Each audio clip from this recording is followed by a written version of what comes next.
Okay, it's going. Okay. Just pick 3 cards. Alright, do you want me to shuffle them? You can just pick randomly through the pile. What do I do? Just give me the card when you pick it. That's the easiest No! way. Yeah, actually, I should have done that. There's 2. So there's 2? Yeah, that can be 3. Awesome. Yes, let's go. Okay. Let's see what your questions are. Oh, that's good. What challenges and opportunities do you face as an indie comic creator in the Australian market? Oh, damn, that's a big question. That's a big question. You got one of the big ones. Yeah, I think, like, barriers or downsides might be that, like, it's a bit hard to get your feet in the game. Like, it's a bit hard to find people who share the same interests as you. And I think a lot of people think there are not that many, like, Australian or Brisbane-based comic artists, but I think once you find them and they're just like the most lovely people, and community is like the biggest thing I find in this sort of scene. And like without it, I don't know, I don't think the indie comics scene would be anything. I don't know. No, that's good answer. I'll put that one down. Okay. How has your local community environment in Australia shaped your creative process? Ooh, everyone inspires me. I love hearing about everyone's projects. If I'm tabling and people just come up to me and talk about what they're doing or show me their art, like that's one of my number one favorite things. I work with my good friend Ash, and we just like hang out and do comics together, and that's like one of the main things that gets me going and like inspires me. And we're actually starting a comics club, so people can come and work on their projects. We're still figuring out the details though. I'll be there. Yeah, it's gonna be good. We're gonna try and do it at the Edge at SLQ. Oh yeah. So we'll keep you updated. Really cool. Cool. Okay. I'll get your last question. What do you enjoy most about the creative process of making comics? Oh, what do I enjoy? Sometimes it causes me grief. I think I can get in my head a bit about it, but I think if I'm just being messy with it and I'm having fun and I'm not getting too in my head about it and I'm just making stuff that maybe me as a kid would have really liked, then that's when I'm having the most fun. If I think too much about like, oh, how am I going to print this or how am I going to make money off of this or like blah, blah, blah, then it's no fun. But if I'm in my room and I'm just scribbling away, then that's when I have the most fun. Of course. Yeah. Well, thank you very much. Yeah, that was really fun. This has been Madi. Yes. Marston and Shane from ComX. These are your questions. You just picked your questions. Great. Okay. What challenges and opportunities do you face as an indie comic creator in the Australian market? Gosh, in the Australian market. Yeah.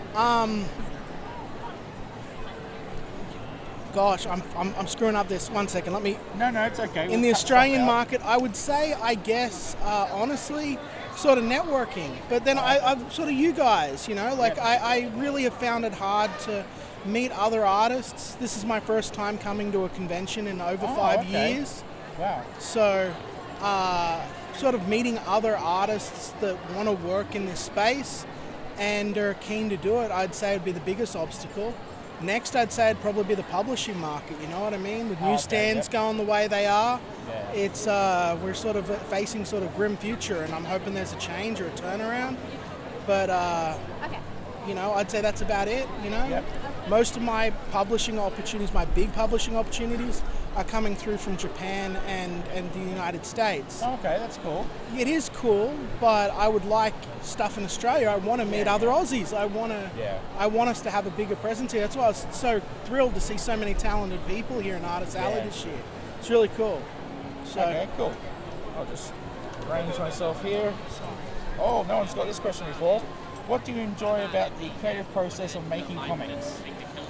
Oh, the freedom to actually create what you like. It's why I cling so strongly to the independent scene. Yep. I really love the fact that I can say whatever I want, do whatever I want, and express whatever ideas I want. Yep. I think it's really great, especially as we head into an age where digital art and artificial intelligence is subsuming the creative space. Writers are losing work, artists are being pushed out, and everything's becoming so cardboard and cookie cutter that the only place you're getting cool new original ideas is in the indies now. and so I love it, you know. And I'd say that's what I enjoy most. Yeah. Oh, okay, cool. Let's see what you picked as your third question. It's upside down. Upside down. I won't do that weird arm. How do you handle the business side of being an indie comic creator, such as marketing and financial management? I have to live stream. I hate it, but I do it. I try and reach out to people on social media. You know, I try and get myself out there as much as I can. I be competitive. I sort of stay on the trend. You know, here's the thing that a lot of people don't want to talk about. It's not comfortable to do a lot of the things that I do, but I have to do them for work, right? Exactly. Like, it's like if I just focus purely on my art, no one would know who I am. No one would know who I am. You know, I'm not being advertised or marketed by Marvel or DC or anything like that. So as an artist, I have to sell myself. And if you're an artist, you've got to do the same thing. You got to have the courage to get out there, put yourself out there. Our boy here's got a great show. If you're an Aussie, go hit him up. You know, get yourself out there, get your face known. Oh, Sorry. Bit of a bump there, yep, that's Sorry. okay. Sorry, get yourself known and believe in yourself, bank in yourself. That's what you got to do. That's what I had to do, and that's how I got to where I am, you know? Yep. If a big fat ginger guy can do it, so can you. There you go. Thank you so much, Liam. This has been Liam Gray and Shane from ComX, or Sis, sorry. Thanks for having me. Okay, so we've got a bit of a gimmick going here, Nat. If you just go through this pile and pick 3 cards, keep them face down. 3 cards. Just 3 cards. Any 3. Yeah, any 3. Righto. Righto. Yep. No, yeah, okay, I'll take that back. Well, And then you give me these. Yep. These are your questions, my friend. Righto, go You for just it. picked your own questions. Okay, sure. Okay, so let's check this is going. Yeah, it is going. Yes. What role do comic conventions play in your career as an indie creator, and how do you make the most out of these events? I think that they're really an adjunct. It's an opportunity to allow people to get to know your product. Yep. And to show them what product you've got on sale. Oh, yeah. So otherwise, sometimes it's a bit of fun. Sometimes it gets so overwhelming, I think, oh, geez, what am I doing here? And sometimes you think, you know, are people actually going to be really interested in what I've got, because there's so much cosplay, there's food, there's so many other things happening that people aren't always interested in comics as such. Yeah. But, you know, there's always a chance you might meet someone that's never heard of you or never heard of your product, and you can start showing them what you've got on sale.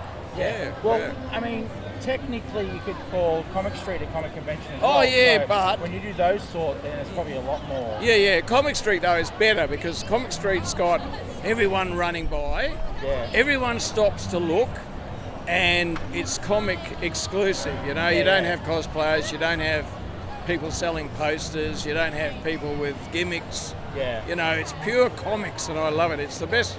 It's the best festival, I think, in Queensland. Yeah. I love it. Yeah, I really That was do. just Nat having to go at my gimmicks. Just No, no, not at all. What are your gimmicks? my gimmicks are these cards. Oh, right. No. I didn't mean No, that. I'm just joking. Yeah, sure. Right. Next question. Go for Okay, it. next question. What's the most valuable lesson you've learned about storytelling through your work in comics? Well, I'm not really a creator as such, Oh, okay, but What lessons have you learned just from doing comics? patience. Patience. You've got to be patient.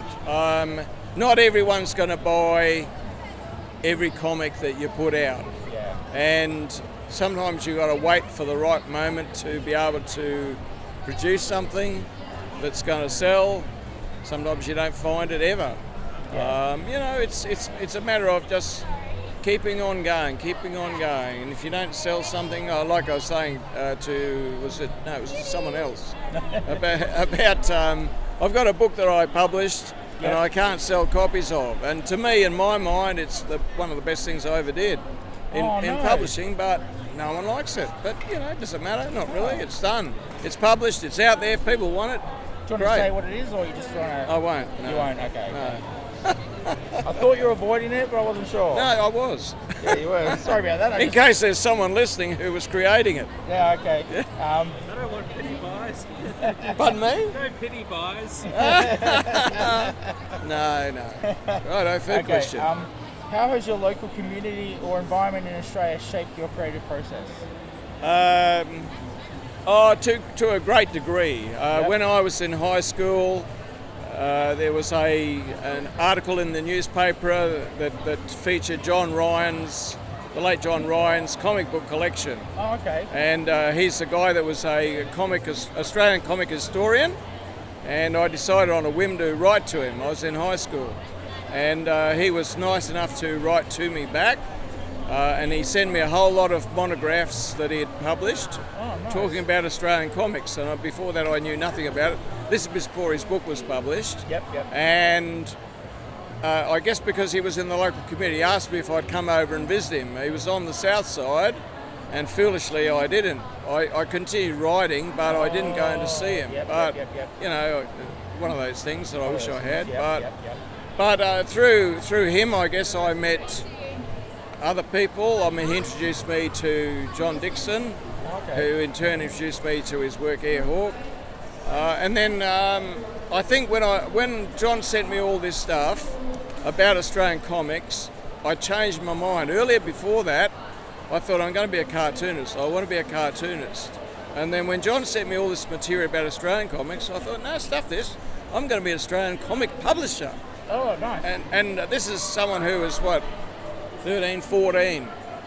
There you go. And so the die was cast, so to speak, you know. And so when the opportunity came, I decided to publish comics. And then there was a period in my life where, you know, and the money didn't matter as much as it used to. You know, the mortgage was just about paid off.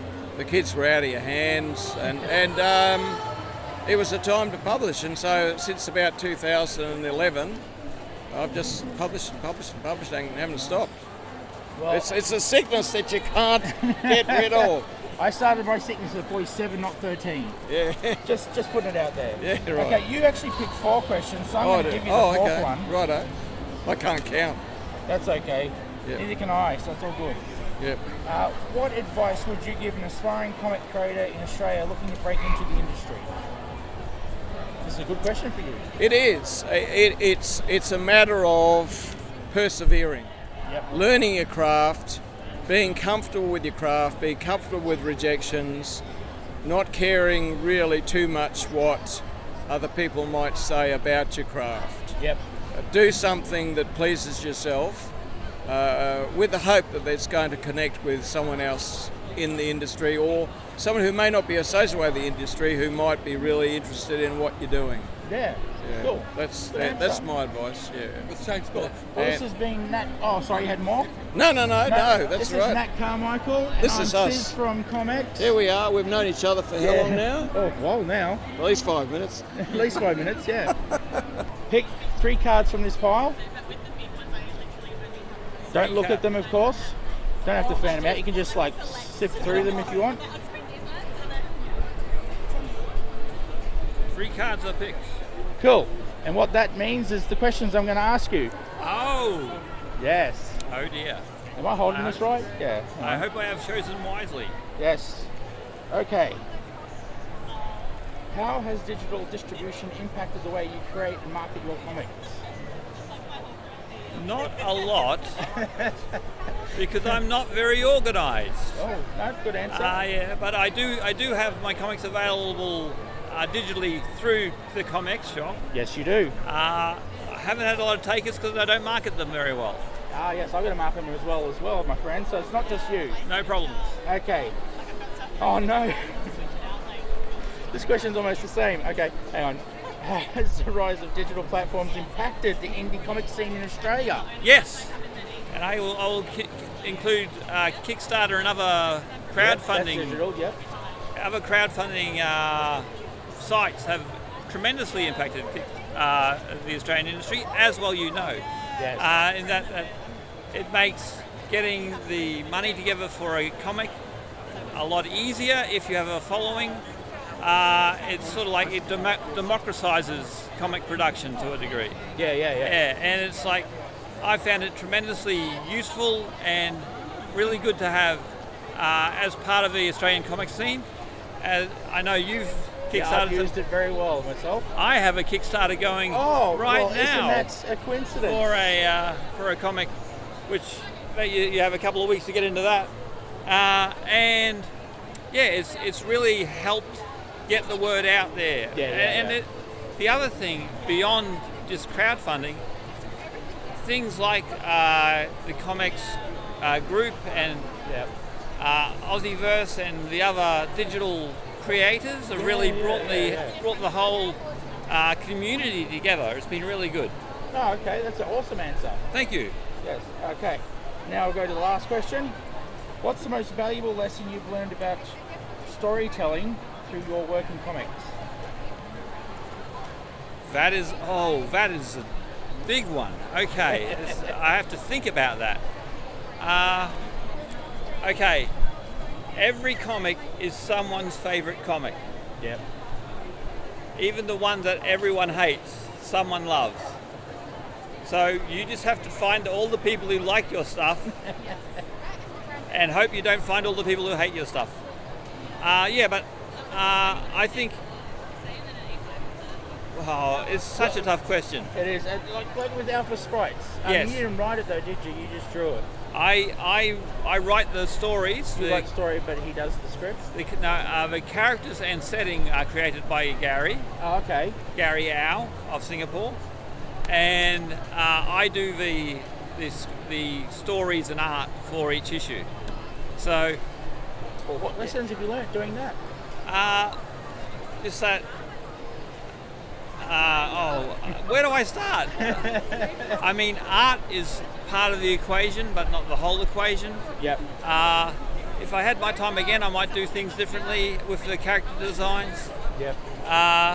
But if you work hard enough, you can find your audience. That's the main thing. Yep. Yeah. Okay, cool. No problem. Thank you, sir. Thank you, sir. And I don't know if I meant to say something after that or not. How This is about- Shane from ComX. And this is Brad from Edge Comics. Oh, nice. So, You're tugging at my memory. let's get them the right way up so I can read them. Okay. Can you share a memorable interaction with a fan that stood out to you? Oh, for sure, absolutely. So, are you recording right now? Yep. Oh, earlier this year at June Sydney Supernova, we had a friend. I'm going to call him a friend, a Silver Fox friend, called Maximus. He's from Wollongong. Yep. Max's mum reached out to us on Instagram and said, "My boys have made something for you." And, often we get little gifts, people drawing sketches of Bazza and so forth, so we thought it'd be something like that. And they said, "Are you coming to Wollongong?" I said, "No, we can't make it." And said, "Okay, we're going to come to Sydney to give this to you." Maximus came down and he brought out a skateboard deck about this big, and it painted Bazza, the Drop Bears, aliens, zombies all over this skateboard. No It's way. like he got a whole bunch of our comic covers and painted them by hand on the skateboard for That's us. amazing. Yeah, so if you look at the Facebook page, you'll see a series of pictures with Maximus's Bazza skateboard for us. That completely floored us. Yeah, Yeah, that I was would, expecting that would. just something physical, and Very I physical. couldn't believe it. I couldn't believe it. Yeah, That's yeah, so cool. Yeah. Okay, this is about the scene. How do you see the Australian indie scene evolving over the next few years? I think we're seeing so much diversity now. Yeah. So many genres coming in. Obviously, we've got Australian. I just saw, I think, Andrew Lord on Chinwag a few days ago doing fantasy. You've got science fiction with Stellar Lands. Yep. Just that diversity of genres coming through. Absolutely, Yeah. Really rich scene at the moment, yeah. And of course, we've got some historic players like Nat Karmichael, who's such an incredible champion, like bringing out the old classics like, you've seen his Kickstarters for Ned Kelly, Ben Hall, bringing on the Monty Webb ones, Airhawk. So we've got heritage as well as groundbreaking new stuff as well. Yeah, really exciting time. Yeah, really Yeah, so far, yeah. Now let's check we didn't do what I did to Brad, which are almost identical questions. What is the most surprising thing you've learned about yourself through the process of making comics? So that's a bit of a big one. Yeah, that I can actually do it. Yeah, That's a good one. that I can actually do it. As a kid, I'm like, I always dreamed to make comics, and you never think you can actually do it. It just seems too far-fetched.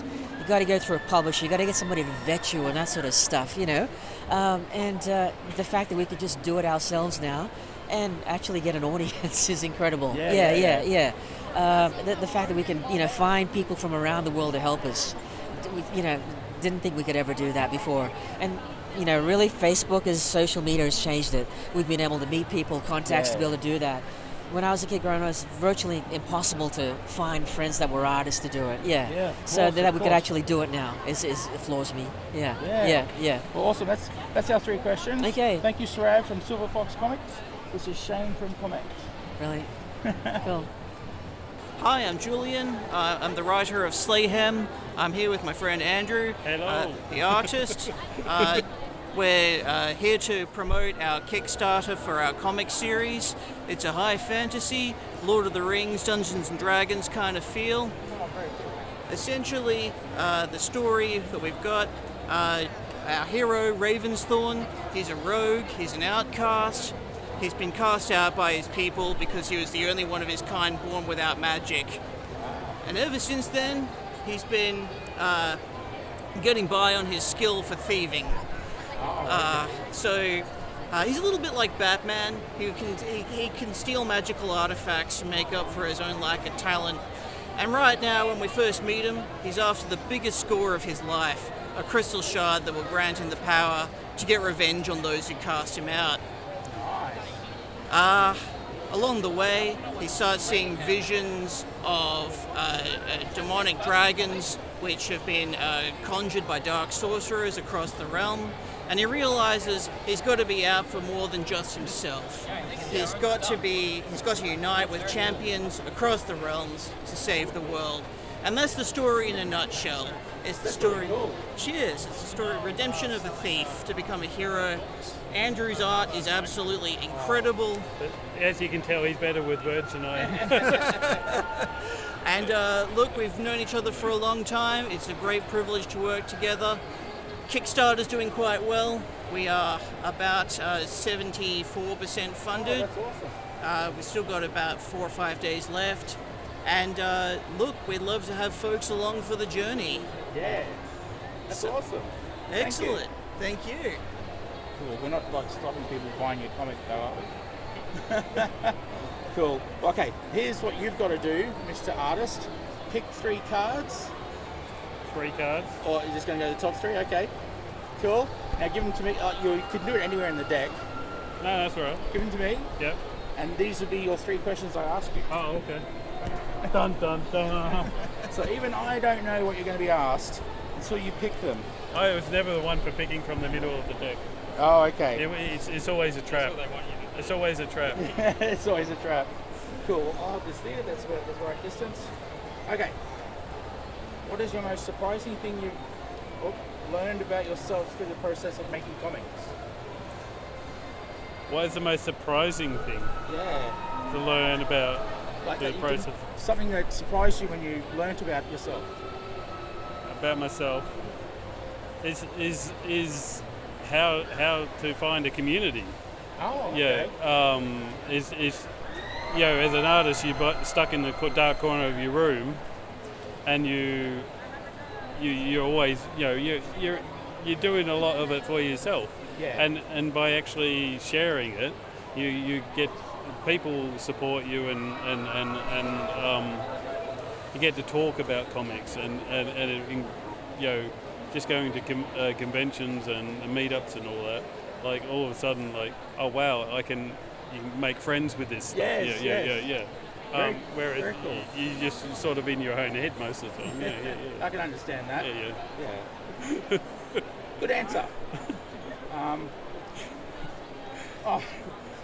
Okay.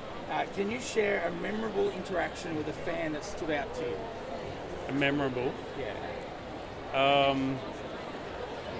One guy at a convention asked me to draw a velociraptor with Loki's head on it.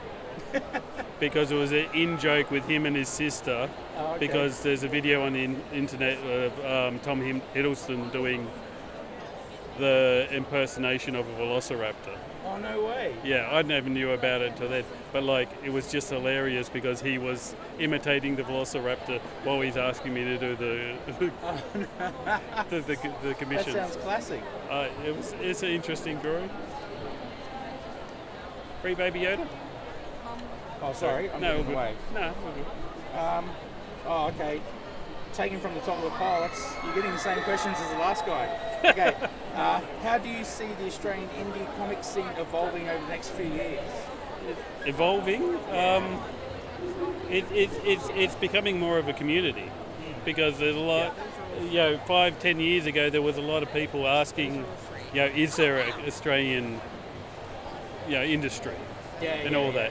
There is, but we're all sort of, in our own scattered. Yeah. And with the internet and shows like yours, we're talking more and we're communicating more, and it is there.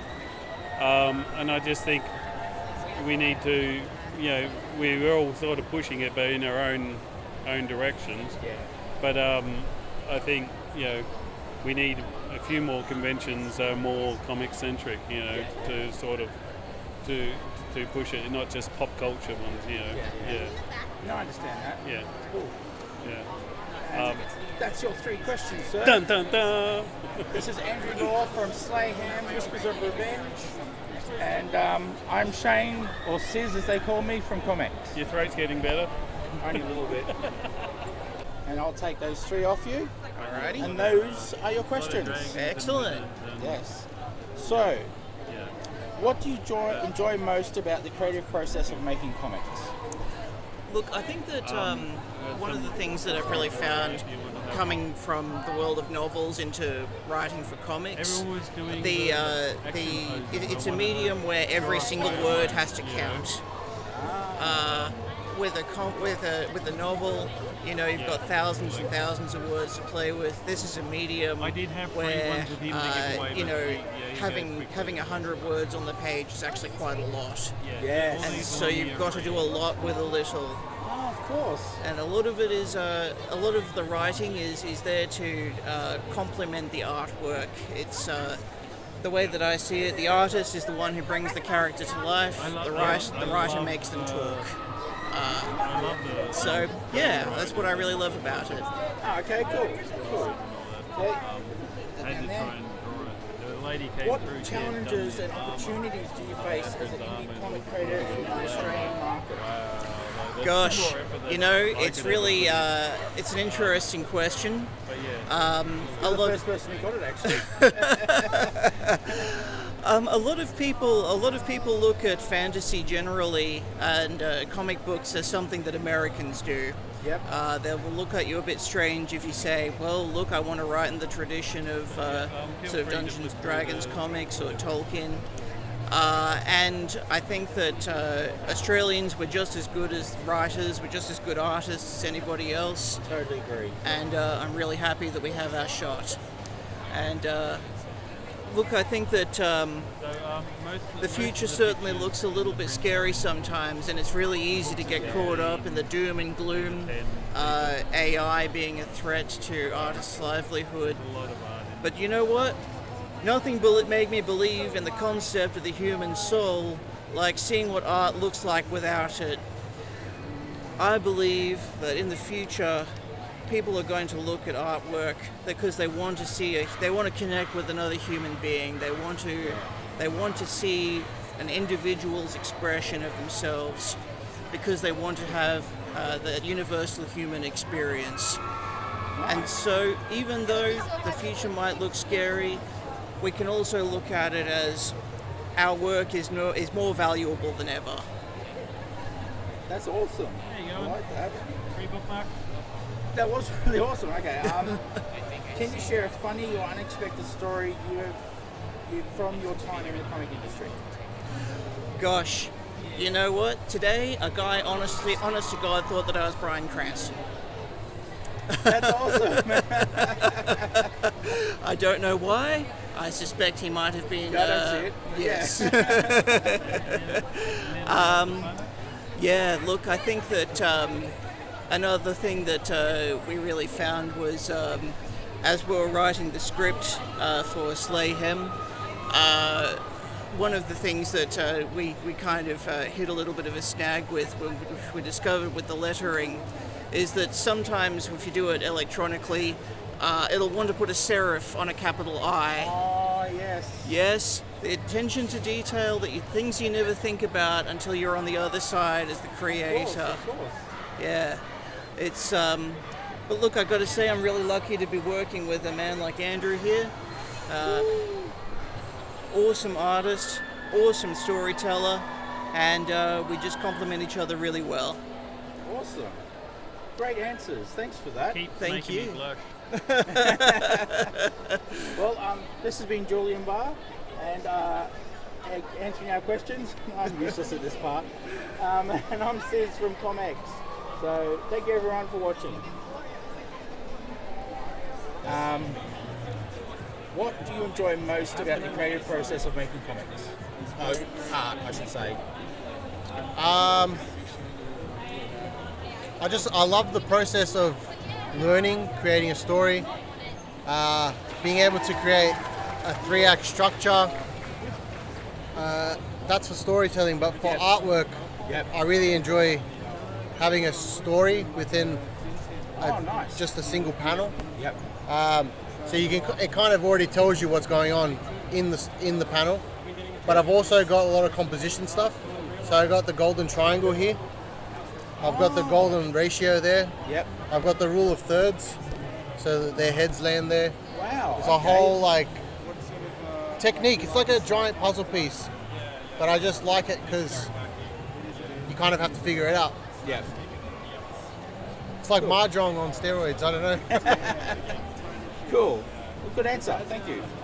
Okay. What role do comic conventions play in your career as an indie creator, and how do you make the most of these events? So, my name is everything pretty much. And if I can affect the world in a positive way with my artwork by showing them in a story how to be a better person, or by making them laugh or enjoy an artwork by looking at it, then I've won life pretty much. Cool.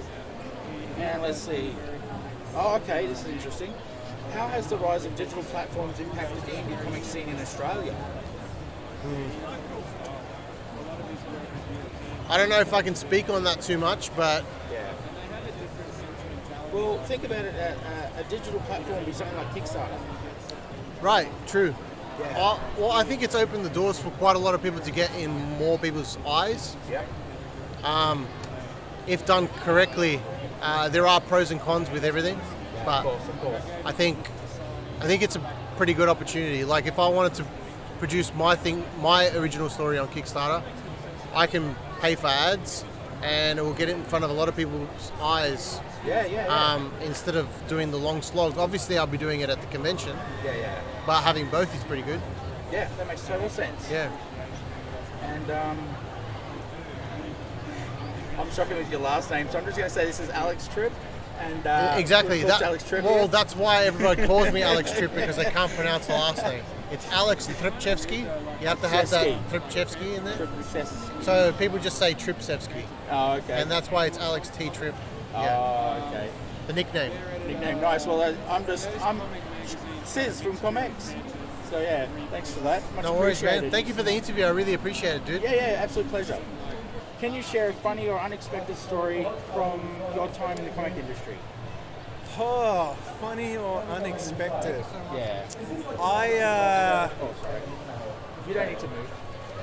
When I was a guest at a comic convention, and I had the luxury of hanging out in the green room, having lunch one day, and just seeing some chaotic people. Jason Momoa being Jason Momoa. Oh yeah, nice. But Shatner was there. Oh, no way. And we were talking to him about somehow Australian history had come up. And he was sitting there and he's like, so let me get this straight. You had a head of state walk into the water, swim out to sea, disappear, and no one said anything about it. And we're like, yes, and we named a swimming pool after him as well.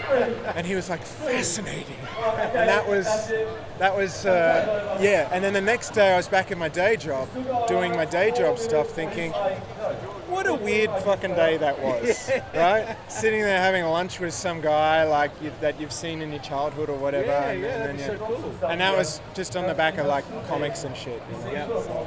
That's awesome, man. That was the first one. I like that one. That's a good story. It's all right. Sometimes when you put on the spot, you just come up with garbage, you know, or you come up with things and you go, oh no, wait, that person's still alive. I shouldn't say stuff like that. So yeah. Next item. Cool. And for your second question. Yes. I just realised I'm wearing my glasses that I can't read with. Why am I struggling? That's all right. What is something you wish more people understood or appreciated about indie comics? Oh man. Maybe the time and the love that people put into them. I think it like, you know, I was just telling somebody before from Canada about the Australian comics industry, saying we really only had a period of like a structured, you know, publisher-based comics industry for 20 years over World War II period, right up to like the mid-60s when it just petered out and died, you know? Yep. And everyone from now have been, you know, obviously there's people that have gone on to work overseas, or they work with maybe some of the other book publishers here, or a couple of smaller companies, or, you know, like Fru that have been around for 75 plus years, right? Yeah. Most of us are doing it out of love. You know, even when you're working for those companies and stuff, you're not getting Social Security, you're not getting, you know, like sick days, holiday pay, all this stuff, right? You're getting paid, you're getting paid per page, and usually the per page rate is the same rate that it probably was 30 or 40 years ago or more, right? You get organisations that, you know, I'm a member of some, and they have recommended rates, and I look at them and I laugh. I had an email once from one of the organisations saying, oh, you know, you're quite prominent. I'm like, oh, well, you don't know who I am, so that's okay. And they say, well, we'd like to find out, like, you know, if our rates are accurate and up to date. And I said, to be perfectly frank, they're probably a lot higher. I'm probably the wrong person to ask.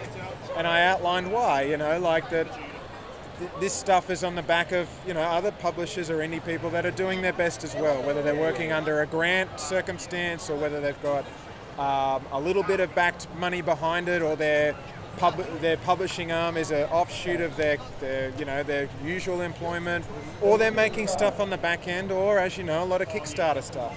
You know, so there's a lot of effort that goes into this stuff. But so that not only is it the work and the love that everyone puts into it, but also the fact that we have to be everybody in the process. We have to spruik it ourselves, you know, write. Some of us write, draw colour, you know, we have to learn how to letter, learn the printing process, all that sort of the publishing process, the graphic design elements of it. Then we got to spend our time either at a local convention or travelling around the country outlaying more money to get it in front of people who like walk past and go, well, you know what, Deadpool's not in it, so I don't care. You know, so that's the slog. There's a lot of love and a lot of effort that we, as you know, put into this sort of stuff. So that's what I kind of wish people knew. Yeah, that would be nice if they knew that. I totally agree. Okay. How has the rise of crowdfunding platforms like Kickstarter changed the landscape for indie comic creators? Oh man, it's like remove the gates. You know what I mean? Like it years ago when I was doing my doctorate, I thought of it like the second wave. You know, that first wave was the direct market stuff. Back in the 80s, the black and white boom, when that technology dropped to a degree where it was affordable for people to be able to, you know, put their packaging together and put it into a comic store, and, you know, that's where we get Ninja Turtles and all those sort of creator-owned legends that we all look up to and read from the 80s and 90s and all that sort of stuff. I feel like crowdfunding is that equivalent, where the barriers have been removed, where if you've got supporting friends and family, or you find a niche that people can reach out and buy your product direct.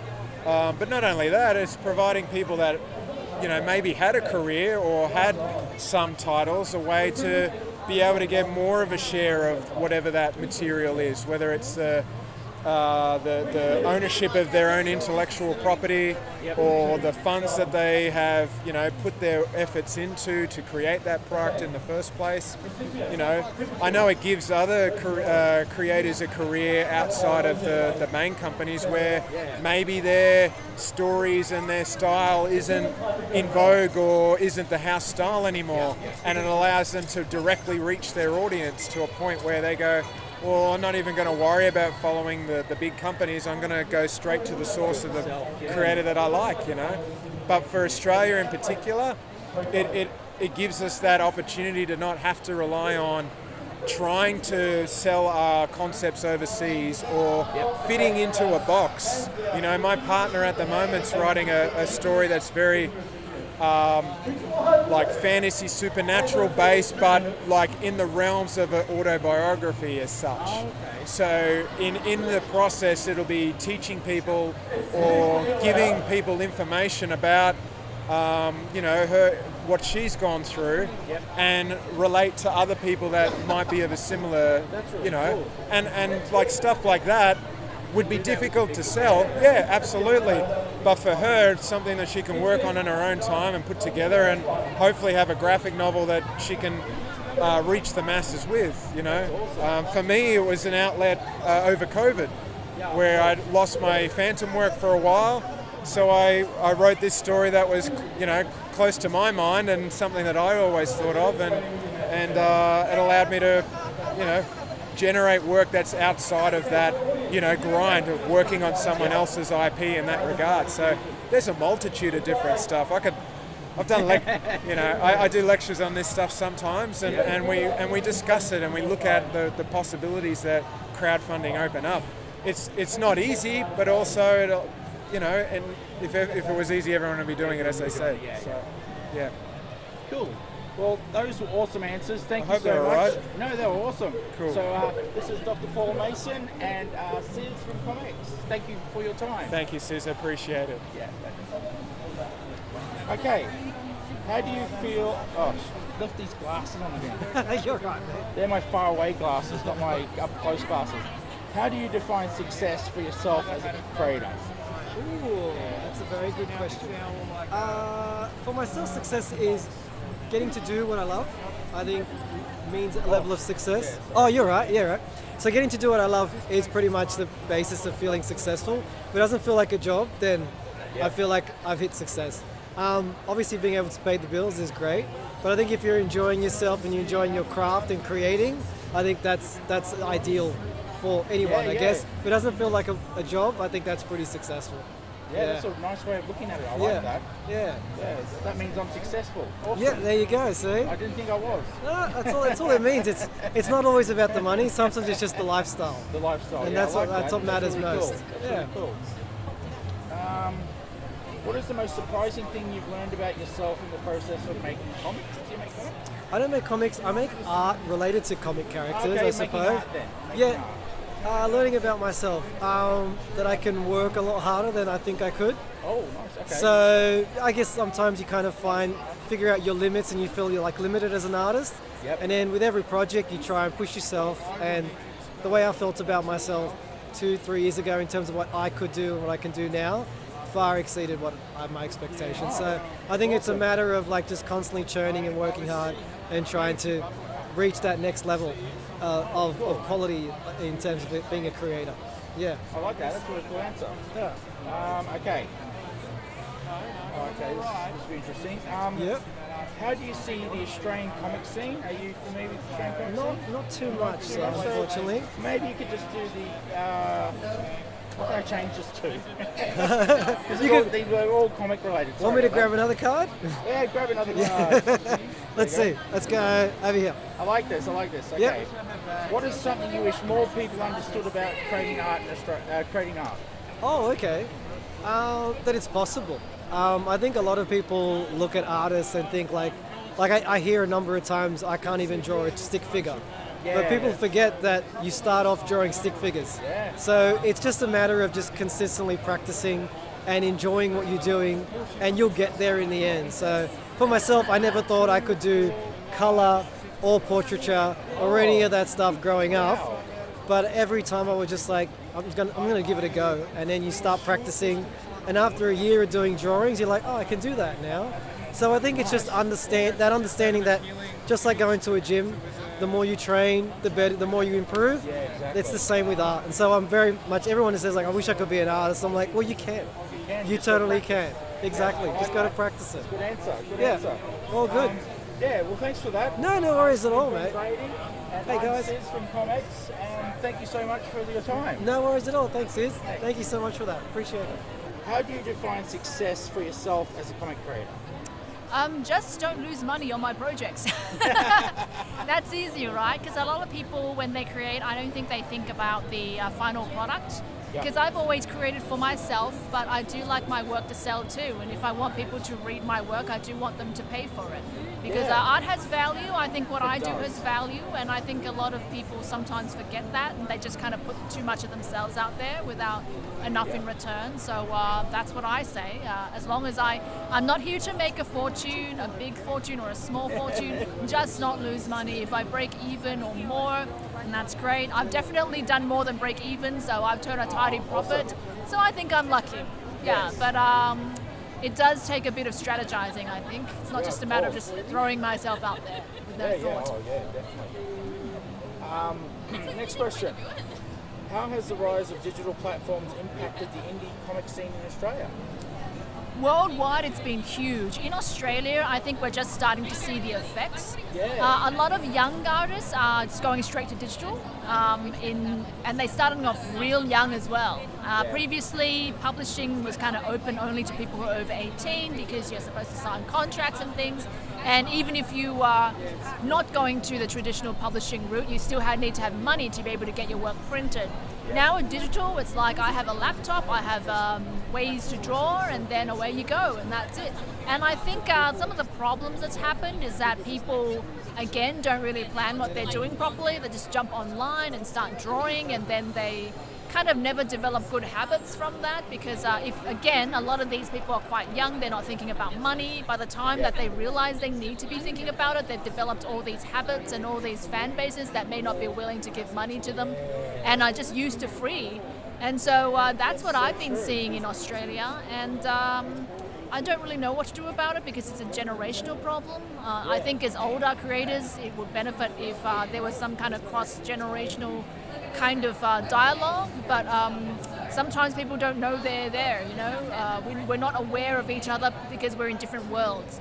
I try an effort I make an effort to put myself in with a digital or younger crowd, but it's hard to understand at times, and because so much of it is done for free, it's like, what is the point, my point?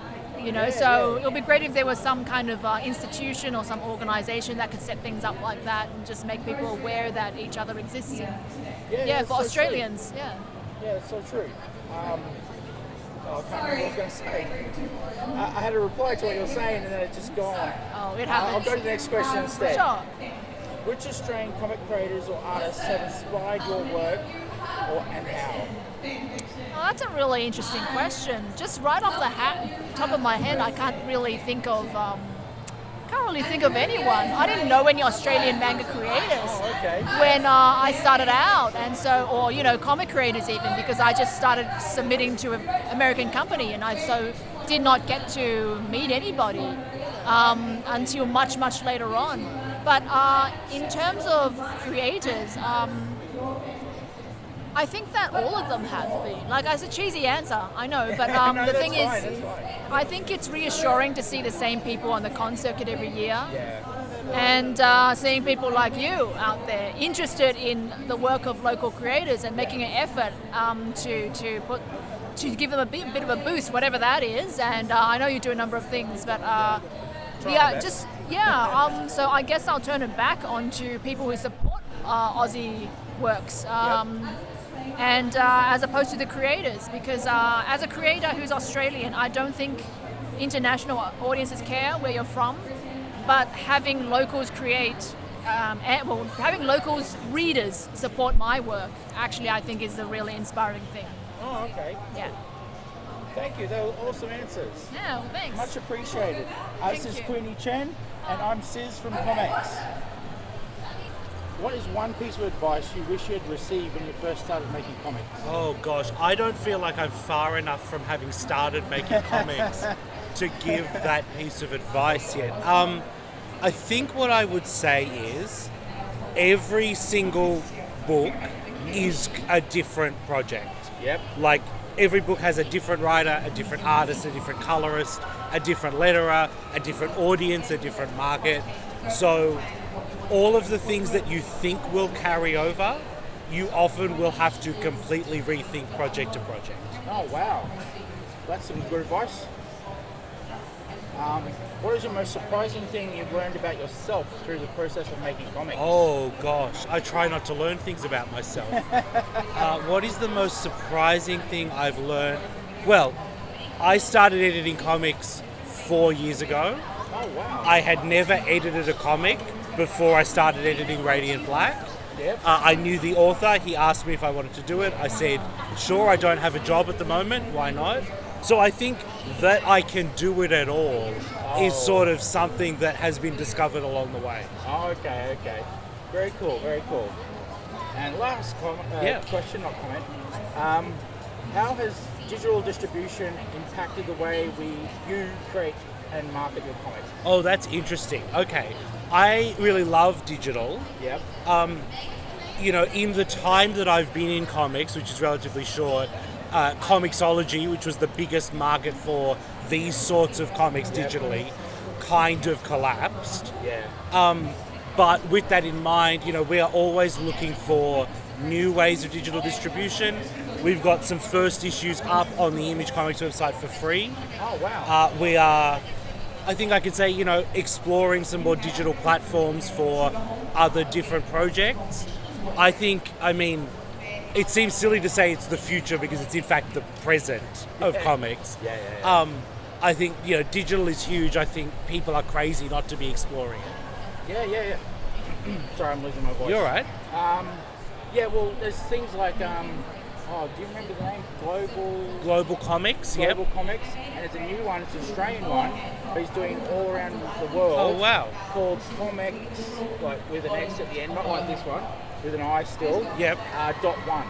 Interesting. Yeah, it's a programmer in Sydney, I think he is. Yep. I thought I'd add that in there for you. Yeah. Well, thank you very much. That's all right. This Thank you. has been Michael Busuttil. Yep. And this is Sis from ComX. Can you share a memorable interaction with a fan that stood out to you?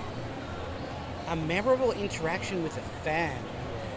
At the Oz Comic Con in Melbourne this year, we had a group of teen girls come up and they were attracted to a photo go red, gave them the pitch, and they decided to split it 3 ways and share it between them. Oh, no way. That was on the Saturday. On the Sunday, they came back and said that they'd all read it overnight and had shared it between the 3 of them, and they were like so excited. And when I told them there was another one coming soon, they lost their minds. So that was just kind of like the dream interaction, right? Yeah, like that is. Someone who isn't really familiar with comics, give them the sell, they love it, and they're excited for more. Like that's all you can ask for. Yeah, that's awesome. I should really put my bag down when I'm doing this. Yeah. Okay. What is something you wish more people understood and appreciated about comics? Oh, that's a good one. Making comics, sorry. Making comics. Yeah. I think probably just how much of a team effort it is. Yep. I think everyone appreciates a writer and an artist are both incredibly important. But I think the value of a fantastic letterer who understands what you're going for and what's wrong with the team. Colorist obviously can make or break a book. Yeah, of course. The right editor, the right perspective can again make or break a book. And I think that if you're not very excited about the team element of comics, it's probably not the right field for you. But if you like working with a small team, jamming together, it's the best thing in the world. So yeah, definitely the team element of it. That's nice. I like that. Yeah. Cool answer. Thank you. I'll grab that Last one. one. Okay, last one. Oh, can you share a funny or unexpected story from your time in the comic industry? It's not necessarily fans, could be anything. Funny or unexpected? Yes. Nice wording, isn't it? Yeah. I'm kind of blanky on that one. Can I draw another card? Oh yeah, sure. I feel like I don't have any sort of put this good- down. I'm being into you. Put that up there. So if you want to get one from the bottom. From the bottom. There we go. Okay. Better one for that. What do you enjoy most about the creative process of making comics? You You personally. Slightly repetitive, but probably it is a bit. the team element. Like, I think specifically seeing new art come into my inbox. That's what, like, because I hear that a lot actually. yeah, it's the best thing. And living in Australia, it often means like artists in Italy or America or Brazil overnight will do something, and then I'll wake up to it. Oh, that'd be so cool. It's the best. It's like seeing an idea that I had brought to life in a way that I could have never imagined. Like seeing what they brought to this thing that I'd already been living with. It's the best feeling in the world. Like I've never come across anything quite like it. So definitely that. Oh, that's awesome. I like that answer. Thank you. This has been Matt. That's me. From Inferno Red, Singularity, Ultraman X Avengers, Giant Size Silver Surfer. I saw that one. Yeah, all sorts of stuff. Yeah, cool. Thank you. This is from ComX. This has been an interview with Matt. Yeah, Thank you. thanks. No worries. What strategies have you found effective for distributing and promoting your work in Australia and internationally? Strategies. So probably networking. In person, coming to these events definitely helps you, not just like immediately, but like sometimes you'll meet people that know other people, and so you might meet them this time, but then next time you might meet their friend who works for someone or knows someone, or it's those chance meetings that really add up. And I think coming to the con in person is very different to doing it online. Yes. It's almost too easy to say online. You've got to get your stuff on any number of websites. You do need to do that. That's just a given. But I think when you meet someone in person and they get to read who you are, you know, and you get the in-person vibe off a person, and you can feel good vibes from people, that's the highest level of tip I could give someone. Yeah, for sure. That's awesome, man. That's awesome. Okay. Oh, okay. No one's done this one yet. Which Australian comic creators or artists have you inspired your work, and how? That's almost too easy. My brother, obviously. Oh, your brother, but that's such an easy one. So my brother Wayne, I'm 6 years younger, so I'm the younger brother. I'm always aspiring to be like my brother. He's obviously worked with Marvels. He's worked with Dark Horse. He's worked with Radical. So many different comic publishers. I think recently he did some work with DC. And he was recently at Movie World, so yeah, he did like a Batman event. Yeah, it was very cool. So I'm always, I'm always checking out what he's doing, and obviously being brothers, there's any number of guys, locally that are also very talented. Yep. I mean, like just this morning, a shout out to Ben Brady. I haven't known of him for very long, but like, I just think his stuff's really top shelf. But yeah, I mean, all of the guys that come to the cons, I feel like if I name drop some, it's probably not fair. I do want to give Ben a shout out just because I think he's pretty new to the scene, and I really like his work. So okay, of course. Yeah. Cool. Do you want to talk to these before we do the last question? I think they're still deciding. That'd be okay. Yeah. Cool. Last question. I'll be 2 seconds if you need. That's all right. Yeah. Cool. How's the rise of digital platforms impacted the indie comic scene in Australia? Yeah, good question. So the impact of, sorry, what was the first part? Do you want to read it? Yeah, it's a bit harder with the background. Do you want to read it again? I don't know if you're putting that in the... Oh, we are. Okay. How has the rise of digital platforms impacted the indie comic scene in Australia? That's a hard question. So I think at the moment we're living in a generation where everyone's consuming obviously everything, not only digitally, that's the obvious one, but also through subscription. So I think there are a lot of websites that do, like the scrolling comics that's been going quite successfully.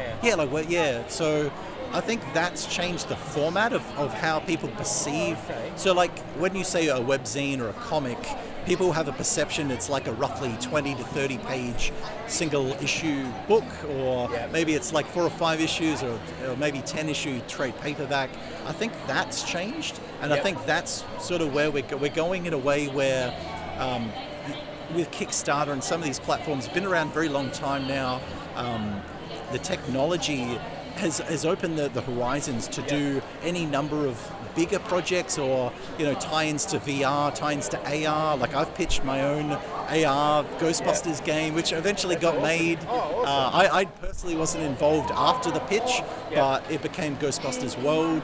And so I think, that's maybe more of a video game thing than a webzine, but I think that's where everything's at, is going not just transmedia, which is a bit of an old term these days. Transmedia means multiple platforms, but taking it digital and taking not just taking a comic and putting it as a PDF or an ebook, but also maybe a website. Is it, how are you promoting it through, connecting to video games, or is it an app, or a lot of the comics these days have little animated sort of snippets.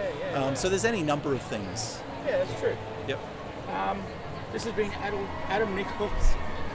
Sorry, that's shocking. Oh, my voice is going so bad. That's all right. And Shane from ComX. Thank you very much for that.